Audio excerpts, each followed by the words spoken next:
केदारनाथ में जल प्रलय से हुई भीषण तबाही के दौरान रिलायंस फाउंडेशन मिशन राहत के तहत हजारों आपदा पीड़ितों को मदद पहुंचाई गई। स्थानीय समुदाय आधारित संगठनों के साथ मिलकर ये मदद उन लोगों तक पहुंचाई गई जिन तक पहुंचना नामुमकिन था। आपदा के बाद 100 दिनों से अधिक का समय बीत चुका है।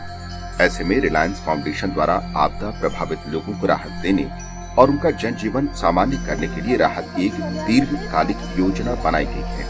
रिलायंस फाउंडेशन के 70 से ज्यादा समर्पित कार्यकर्ता पिछले 2 महीनों से लगातार राहत कार्य में जुटे हैं। इनमें डॉक्टर्स भी हैं जो प्रभावित क्षेत्रों में चिकित्सा सुविधाओं के लिए कैंप लगाकर लोगों की मदद कर रहे हैं। मुझे अभी यहाँ पे 20 दिन हो गए हैं। अभी सितंबर में मैं 20 दिन हो गए और मैं अगस्त में भी आया था, तभी भी मैं 15 दिन रुका था। तो जनरली तो पेशेंट्स यहाँ पे उस टाइम पे तो आपदा वाले पेशेंट्स थे ज़्यादा, मतलब डिहाइड्रेशन हुआ, fungal infections, body pain, wound infections वगैरह थे। लेकिन अभी वो स्थिति थोड़ी सी चेंज हो गई है। रिलायंस फाउंडेशन की चेयरपर्सन नीता अंबानी ने खुद राहत कार्यों का जायजा लेने के लिए केदार घाटी का दौरा किया। हेलीकॉप्टर से नीता अंबानी गुप्तकाशी आईं और फिर सड़क मार्ग से आपदा प्रभावित ल्वारा गांव पहुंची। इसी दौरान उनकी पुत्री भी उनके साथ रही। ल्वारा गांव में आपदा प्रभावित लोगों से नीता अंबानी ने मुलाकात की, उनकी समस्याएं सुनकर हर संभव मदद का भरोसा दिलाया। ल्वारा गांव में एक स्थानीय इंटर कॉलेज में नीता अंबानी स्कूली बच्चों से मुखातिब हुई।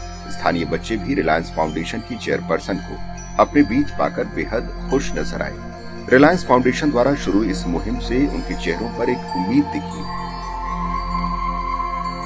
नीता अंबानी ने रिलायंस फाउंडेशन द्वारा आपदा प्रभावित क्षेत्रों के लिए तैयार दीर्घकालिक राहत योजना से भी पीड़ितों को अवगत करवाया। जनता को दीर्घकालिक राहत योजना की जानकारी देते हुए उन्हें बताया कि दीर्घकालिक विकास और लोगों की आत्मनिर्भरता के लिए रिलायंस फाउंडेशन 3 तरह की रणनीति पर काम कर रहा है, जिसके तहत उत्तरकाशी और रुद्रप्रयाग जिलों में ग्रामीणों के लिए आजीविका, शिक्षा और स्वास्थ्य सुविधाओं का बंदोबस्त किया जा रहा है। फिर क्लासरूम में पंखे चाहिए, फिर गर्ल्स बाथरूम चाहिए, फिर बैठने के लिए कैंटीन चाहिए और स्पोर्ट्स फील्ड चाहिए। रिलायंस फाउंडेशन की दूर दराज के क्षेत्रों तक पहुंचकर आपदा प्रभावितों को राहत देने की मुहिम जारी है। फाउंडेशन ने अब तक 3690 परिवारों को सीधे तौर पर मदद पहुंचाई है। सहायता के लिए चयनित लोगों को 3000 से ज्यादा फूड किट और दैनिक उपयोग की सामग्री के साथ 900 किट बांटे गए हैं। यही नहीं, 450 से ज्यादा परिवारों के लिए सुरक्षित आशियाने की व्यवस्था भी की गई। केदार घाटी की भीषण आपदा में कई गांव तबाह हो गए, कई लोगों के आशियाने पानी के बहाव के साथ बह गए, तो कई जगह पर भूस्खलन के चलते लोगों के आवासीय भवन क्षतिग्रस्त हुए। ऐसे में रिलायंस फाउंडेशन ने एक पहल की है इन लोगों को एक सुरक्षित आसरा देने का। हमारे साथ यहाँ पर मौजूद हैं ल्वारा गांव में कुछ लोग। आइए उनसे बात करते हैं कि क्या परिस्थितियाँ थी वो और क्या अब परिस्थितियों में सुधार हो रहा है, रिलायंस फाउंडेशन ने कितनी इनकी मदद कर पाए हैं।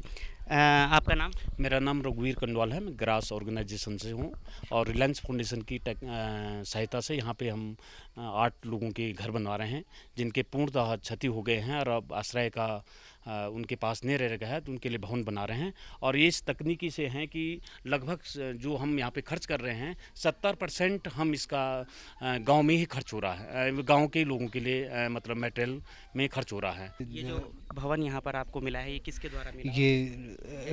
ये रिलायंस फाउंडेशन वालों ने जो है कि हमें दिया है। आपदा की जद में जो लोग आए थे जिनका आवासीय भवन यहाँ पर क्षतिग्रस्त हो गया था, उनको एक हल्का आसरा यहाँ पर अब जो है मिलने जा रहा है और उम्मीद की जानी चाहिए कि रिलायंस फाउंडेशन की ये पहल जो है, ये मुहिम जो है वो लगातार जारी रहेगी और लोगों को सुरक्षित घराने मिल पाएंगे। केदारनाथ की भीषण आपदा से प्रभावित लोगों को उबारने के लिए सरकार के साथ रिलायंस फाउंडेशन जैसी संस्थाएं भी कदम से कदम मिलाकर चल रही हैं, जिनकी दीर्घकालिक राहत योजनाओं से रुद्रप्रयाग और उत्तरकाशी के आपदा पीड़ितों को राहत मिली है। दिल्ली से असद कुणाल के साथ रुद्रप्रयाग से सुनील ढोंडियाल की रिपोर्ट।